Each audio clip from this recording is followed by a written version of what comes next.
Assalamualaikum warahmatullahi wabarakatuh. Waalaikumsalam warahmatullahi wabarakatuh. Oke, selamat siang anak-anak. Gimana kabar kalian pada hari ini? Apa? Baik. Aku sehat. Aku prima. Atau ada yang lagi kurang sehat mungkin? Ada Pak. Siapa tuh yang kurang sehat? Abiu Pak. Abiu. Oh, Bio. Abiu sakit Pak. Sakit ya? Sakit hati. Habis putusin dia. Ditolak Pak. Nggak bisa.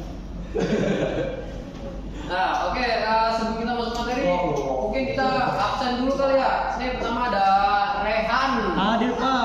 ada Narek, ada Malikul, Hadir Pak. ada Lufar. Izin pulang Pak. Izin pulang. Kapan pulang? Izin dulu. Saya Pak. Ada Repal. Hadir. Oke, ada Abiu. Tadi ya sakit hati nih. Hadir Pak. Ada Roisul. Rizal izin Pak. Hafiz. Izin juga Pak. Dia berdua Pak. Oke. Nah, sebelum kita masuk materi, kalian ingat nggak kita kemarin belajar apa? Ini Pak, nilai Pak. Oh, belajar nilai Pak. Relay, kemarin kita belajar relay. Lalu kemarin itu sebenarnya kita belajar pengoperasian gardu induk sih sebenarnya. Manuver-manuver gitu, cara memutus jaringan listrik di gardu induk. Nah sekarang kita akan belajar gangguan pada gardu induk. Nah, oke. Mas Rehan mungkin bisa saya minta tolong untuk membacakan tujuan pembelajaran. Baik Pak, tujuan pembelajaran setelah mengikuti pelajaran ini, peserta didik mampu menjelaskan pengertian gangguan pada gardu induk, mengidentifikasi jenis-jenis gangguan pada gardu induk seperti hubung sikat, over voltage, overload, frekuensi eksternal. Lalu menjelaskan penyebab hubung gangguan secara internal dan eksternal. Lalu menjelaskan dampak gangguan terhadap peralatan dan sistem tenaga listrik, dan yang terakhir menjelaskan cara penanganan awal gangguan secara umum. Oke, terima kasih Mas Rehan. Kita beri tepuk tangan kali ya. Nah, kita masuk ke materi gangguan pada gardu induk. Definisi dari gangguan pada gardu induk itu bisa diibaratkan, kalau analoginya adalah gardu induk itu ibaratkan sistem ketenaga listrikan itu sama dengan sistem pembuluh darah manusia. Nah, kalian tahu nggak kalau gardu induk itu di sistem pembuluh darah manusia itu sebagai apa? Ada yang tahu? Tahu Pak. Kayak ini Pak, apa? Yang ngomong jantung ya Pak?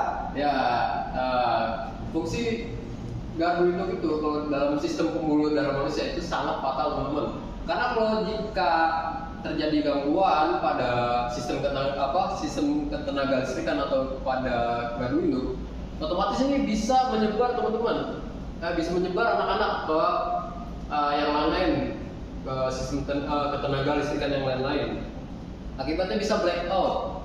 Nah, begitu juga di sistem pembuluh darah manusia. Jika jantung kalian tidak memompa, apa yang terjadi? Apakah darah bisa menyebar ke tubuh? Ya Pak. Nah, tidak kan? Nah, itu sama fungsinya seperti gardu induk di sistem ketenaga listrikan.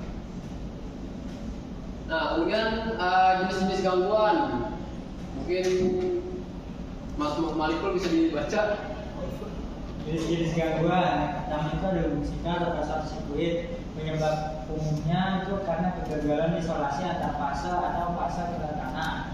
Dampaknya arus melonjak, relay bekerja, CB trip, peralatan rusak jika tidak segera diisolasi. Yang kedua itu ada tegangan lebih atau over voltage.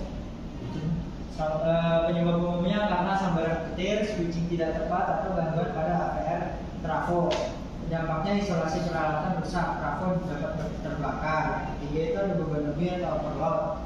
Penyebab umumnya karena beban melebihi kapasitas trafo atau saluran. Dampaknya suhu peralatan naik, isolasi cepat aus, dan umur peralatan berkurang. Oke, cukup. Saya gantian ke ini kali ya, ke Rehan. Mas Rehan bisa minta tolong lanjutkan dari gangguan frekuensi. Oke, jadi gangguan frekuensi atau under over frekuensi penyebabnya adalah ketidakseimbangan antara pembangkitan dan beban gangguan sistem. Dengan dampak sistem tidak stabil, WiFi aktif yang dapat menyebabkan blackout. Lalu selanjutnya ada gangguan eksternal. Kayak petir, pohon batang itu seperti penyebab umumnya ya itu petir, pohon binatang, faktor alam atau lingkungan sekitar gardu induk dengan dampak gangguan sesaat, temporer atau permanen pada saluran transmisi. Oke, terima kasih Mas Malikul dan Mas Rehan. Nah, kita sampai sini Pak, ada pertanyaan nih? Paham Pak? Dampak Paham ya? Nah, ini adalah dampak dari gangguan di gardu induk. Ini kemungkinan adalah arus berlebih pada baik trafo. Nah, bisa dilihat dampaknya kebakaran pada trafo. Nah, walaupun rumah kalian tidak dekat gardu induk, mungkin bisa terdampak teman-teman. Dampaknya itu apa kira-kira? Ada yang tahu nggak? kebakaran Pak. Mati lampu. Nah, itu Mas Malikul pinter 100 buat Mas Malikul. Nah, dampaknya bisa mati lampu. Ini karena gangguan di gardu induk. Nah, selanjutnya ada gangguan internal versus eksternal pada gardu induk. Gangguan bisa disebabkan oleh faktor internal maupun eksternal pada gardu induk. Nah, internal itu sumbernya ya dari sistem atau peralatan gardu induk sendiri. Nah, untuk contoh penyebab dari gangguan internal itu kegagalan isolasi antar fase atau fase ke tanah, atau itu ada short circuit. Kemudian ada kerusakan APR atau auto voltage regulator pada trafo. Beban melebihi kapasitas, lalu kemudian ketidakseimbangan pembangkit dan beban. Jadi bebannya terlalu banyak, pembangkitnya tidak menghasilkan listrik yang lebih banyak, makanya bisa terjadi blackout. Nah, kemudian ada contoh jenis gangguan, itu ada hubung singkat, beban lebih atau overload, atau gangguan frekuensi. Itu frekuensinya bisa rendah atau frekuensinya terlalu tinggi, itu bisa terjadi di gangguan internal. Nah, kemudian sifatnya umumnya dapat kalau yang internal ini bisa dicegah lewat perawatan atau pengawasan rutin. Nah, kemarin kita udah belajar cara merawat gardu induk ya. Nah, kemudian ada eksternal. Ini sumbernya itu dari luar atau lingkungan sekitar gardu induk. Jadi contoh penyebabnya adalah sambaran petir, itu bisa menyebabkan tegangan itu meningkat teman-teman. Tegangan petir itu bisa jutaan ya. Jadi itu juga bisa mempengaruhi gangguan di gardu induk. Nah, kemudian ada pohon tumbang kena tower, itu juga bisa tuh. Lalu ada gangguan binatang, mungkin ada binatang tersengat listrik, itu juga bisa menyebabkan gangguan. Lalu kemudian ada contoh jenis gangguan, itu gangguan eksternal, itu ada pohon, petir, binatang dan sebagainya. Lalu sifatnya sulit diprediksi karena ini sifatnya tidak bisa dikontrol, cuma mungkin bisa dicegah dari kalau misalnya kayak hewan itu biar gak masuk ke gardu induk, dipasangin pagar sekitar gardu induk. Sampai sini ada yang ingin tanyakan? Aman Pak. Mana? Mantap. Lalu kemudian ada cara penanganan awal gangguan secara umumnya. Oke, mungkin Mas Rian bisa dibaca lagi. Baik Pak, cara penanganan awal gangguan secara umum. Yang pertama, isolasi bagian yang terganggu. Ketika gangguan terdeteksi, kayak hubung singkat, circuit breaker akan trip secara otomatis untuk memutuskan aliran listrik ke bagian yang bermasalah. Ini tujuannya tuh agar gangguan tidak menyebar dan tidak merusak peralatan lain. Lalu yang kedua, ada pelaporan ke dispatcher. Petugas gardu induk melaporkan kejadian gangguan ke dispatcher, pusat pengatur beban, agar kondisi sistem dapat dipantau dan langkah selanjutnya dapat dikoordinasikan dengan tepat. Yang ketiga adalah pemeriksaan visual awal. Sebelum perbaikan dilakukan, teknisi melakukan pemeriksaan visual terlebih dahulu untuk memastikan lokasi dan jenis gangguan. Sebelum perbaikan lebih lanjut dilakukan oleh tim teknisi. Mau mana? Nah, oke. Terima kasih Mas Rian. Sampai sini ada yang kurang paham atau gimana? Pak, jadi dispatcher dispatcher itu fungsi itu tugas digantinya ya Pak? Dispatcher itu ada di pusat pengatur beban. Dia itu nggak di gardu induknya, kalau di gardu induk itu operator. Nah, dispatcher tuh fungsinya apa? Dia itu untuk memberitahu operator jika gardu induk ini sudah tidak bertegangan, seperti itu. Jadi dari jarak jauh, sebenarnya gardu induk itu bisa dikontrol. lewat kabel fiber optik atau lewat komunikasi untuk komunikasinya ke peralatan di Garuda Induk gitu. Mungkin terjawab? Terjawab Pak. Oke. Next. Nah, ini ada tugas diskusi. Jadi saya mau di sini membagi dua kelompok. Yang pertama ada kelompok A dan kelompok B. Nah, untuk kelompok A itu mungkin yang sebelah kanan kali ya. Dan untuk kelompok B sebelah kiri. Saya mau tugas ini jadikan PR saja karena waktu kita tidak cukup. Nah, pertanyaan untuk kelompok B kelompok A bisa difoto.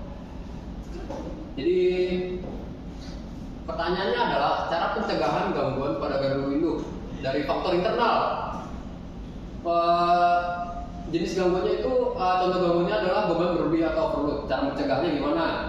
Lalu yang untuk kelompok B, cara pencegahan dari faktor eksternal atau gangguannya itu adalah tegangan berlebih akibat sambaran petir. Nah, bagaimana cara mencegahnya?